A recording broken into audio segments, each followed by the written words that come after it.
नमस्कार दोस्तों, मैं हूं पवन कुमार। आशा करता हूं आप सब अच्छे होंगे। क्या भारत अमेरिका के दबाव में झुकेगा? क्या 9 जुलाई की डेडलाइन भारत के लिए एक बड़ी चुनौती है, या फिर भारत अपने राष्ट्रहित सर्वोपरि के सिद्धांत पर अडिग रहेगा? आज हम बात करेंगे भारत और अमेरिका के बीच चल रही व्यापारिक वार्ताओं की, जहां वाणिज्य मंत्री पीयूष गोयल ने साफ कर दिया है कि भारत किसी भी दबाव में कोई समझौता नहीं करेगा। तो बने रहिए हमारे साथ, क्योंकि आज हम इस जटिल व्यापारी रिश्ते की हर परत को खोलेंगे। समझेंगे कि आखिर क्यों भारत अपने किसानों और डेयरी सेक्टर को लेकर इतना अडिग है, और क्या है इस पूरे मामले का भविष्य। जानते हैं, भारत और अमेरिका के बीच आर्थिक रिश्ता सिर्फ व्यापार तक सीमित नहीं है, बल्कि ये दोनों देशों की रणनीतिक साझेदारी का एक अहम हिस्सा है। दोनों देश अपने व्यापार को मौजूदा 191 बिलियन डॉलर से बढ़ाकर 2030 तक 500 बिलियन डॉलर तक ले जाने का महत्वाकांक्षी लक्ष्य रखते हैं। हाल के आंकड़ों को देखें तो अप्रैल मई के दौरान भारत का अमेरिका को मर्चेंडाइज निर्यात 21.78% से बढ़कर 17.25 बिलियन डॉलर हो गया है, जबकि अमेरिका से आयात 25.8% बढ़कर 8.87 बिलियन डॉलर हो गया है। ये आंकड़े दिखाते हैं कि व्यापार लगातार बढ़ रहा है, लेकिन इसी बीच एक बड़ी चुनौती सामने आ गई है। वो चुनौती क्या है, इसके बारे में जानते हैं। ट्रंप का टैरिफ और इसकी जो डेडलाइन है, इसके बारे में जानते हैं। अप्रैल 2025 में अमेरिकी राष्ट्रपति डोनाल्ड ट्रंप ने भारत सहित कई देशों पर पारस्परिक टैरिफ लगाने की बात की थी, जिसमें भारतीय उत्पादों पर 26% का शुल्क शामिल था। हालांकि 9 अप्रैल 2025 को इन टैरिफ पर 90 दिनों की रोक लगा दी गई, ताकि दोनों देश बातचीत कर सकें, लेकिन ये रोक 9 जुलाई 2025 को ख़त्म हो गई। अब तक कोई समझौता नहीं हुआ, तो भारतीय उत्पादों पर फिर से 26% टैरिफ जो है वो लग जाएगा। तो क्या ये डेडलाइन भारत को दबाव में लाएगी? वाणिज्य मंत्री पीयूष गोयल का क्या कहना है, चलिए जानते हैं। पीयूष गोयल ने साफ शब्दों में कहा है कि भारत डेडलाइन के आधार पर व्यापार समझौते नहीं करता, बल्कि आपसी लाभ और राष्ट्रीय हित के आधार पर करता है। उनका कहना है, राष्ट्रीय हित हमेशा सर्वोपरि रहेगा। उन्होंने ये भी कहा, जब डील अच्छी बन जाए, पूरी तरह से पक जाए, तब उसको स्वीकार करेंगे। इसका मतलब है कि भारत जल्दबाजी में कोई समझौता नहीं करेगा। भारत का मानना है कि समझौता विन विन होना चाहिए, यानी दोनों पक्षों को फायदा हो।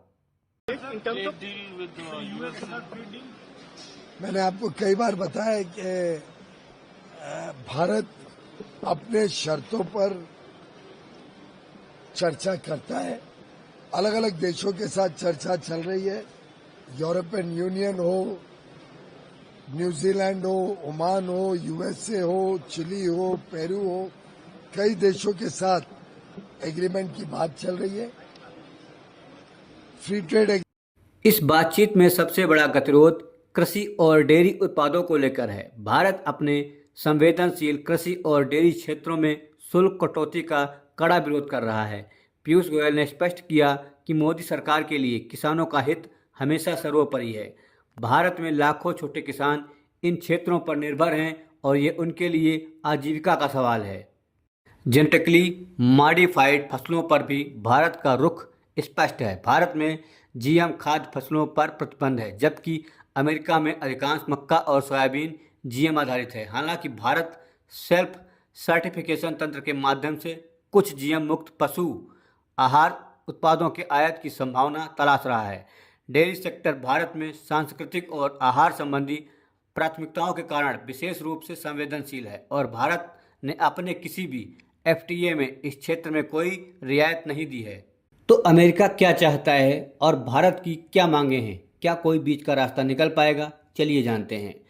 अमेरिका डेयरी उत्पादों, सेब, मेवे, जीएम फसलें, पोल्ट्री, मक्का, सोयाबीन, चावल, गेहूं, इथेनॉल, खट्टे फल, बादाम, पेकान, डिब्बाबंद आडू, चॉकलेट, कुकीज और फ्रोजन फ्रेंच फ्राइज सहित कई उत्पादों पर शुल्क में कमी और व्यापक बाजार पहुंच चाहता है। औद्योगिक वस्तुओं में अमेरिका विशेष रूप से ऑटोमोबाइल, खासकर इलेक्ट्रिक वाहन और पेट्रोकेमिकल वस्तुओं पर शुल्क में कमी चाहता है। वहीं भारत अमेरिका से अतिरिक्त 26% पारस्परिक टैरिफ से पूरी तरह छूट चाहता है। भारत अपने श्रम गहन निर्यात जैसे कपड़ा, रत्न और आभूषण, चमड़ा उत्पाद, वस्त्र, प्लास्टिक, रसायन, झींगा, तिलहन, अंगूर, केले के लिए बेहतर बाजार पहुंच और टैरिफ कटौती की मांग कर रहा है। इसके अलावा भारत ने विश्व व्यापार संगठन WTO में अमेरिका के टैरिफ के खिलाफ जवाबी शुल्क का प्रस्ताव भी रखा है, क्योंकि अमेरिका ने ऑटोमोबाइल और कुछ ऑटो पार्ट्स पर 25% टैरिफ लगाया है, जिससे भारत के $2.89 बिलियन के निर्यात पर असर पड़ेगा। दोस्तों, आगे का रास्ता, अंतरिम समझौता और भविष्य क्या होने वाला है, इसके बारे में जानते हैं। भारतीय व्यापार वार्ताकार हाल ही में वाशिंगटन से बिना किसी अंतरिम समझौते के लौटे हैं, खासकर कृषि और डेयरी उत्पादों पर।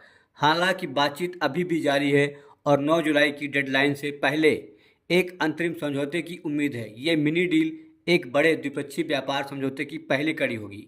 इसका उद्देश्य तत्काल चिंताओं को दूर करना और भविष्य की व्यापक चर्चाओं के लिए एक आधार तैयार करना है। दोनों देशों का दीर्घकालिक लक्ष्य 2030 तक द्विपक्षीय व्यापार को $500 बिलियन तक बढ़ाना है। पीयूष गोयल ने यह भी बताया कि भारत यूरोपीय संघ, न्यूजीलैंड, ओमान, चिली और पेरू जैसे कई देशों के साथ भी FTA वार्ता में लगा हुआ है। ये भारत की व्यापारिक रणनीति में विविधता को दर्शाता है। तो दोस्तों, भारत और अमेरिका के बीच व्यापार वार्ता एक जटिल लेकिन महत्वपूर्ण प्रक्रिया है। भारत अपने राष्ट्रीय हित सर्वोपरि के सिद्धांत पर अडिग है और किसी भी दबाव में समझौता नहीं करेगा। 9 जुलाई की डेडलाइन महत्वपूर्ण है, लेकिन भारत का लक्ष्य एक ऐसा समझौता है जो आपसी लाभ पर आधारित हो और उनके किसानों और संवेदनशील क्षेत्रों की रक्षा करे। ये बातचीत न केवल तत्कालिक व्यापार परिदृश्य को आकार देगी, बल्कि वैश्विक अर्थव्यवस्था में भारत की स्थिति को भी मजबूत करेगी। आपको क्या लगता है, क्या भारत और अमेरिका 9 जुलाई तक किसी भी समझौते पर पहुंच पाएंगे या भारत अपने सिद्धांतों पर अडिग रहेगा? अपनी राय हमें कमेंट बॉक्स में ज़रूर बताएं। इस वीडियो को लाइक करें, शेयर करें और हमारे चैनल को सब्सक्राइब करना ना भूलें, ताकि आप ऐसे ही वीडियो, ऐसी ही महत्वपूर्ण जानकारियों से अपडेट रहें। मिलते हैं अगले वीडियो में, तब तक के लिए जय हिंद, जय भारत।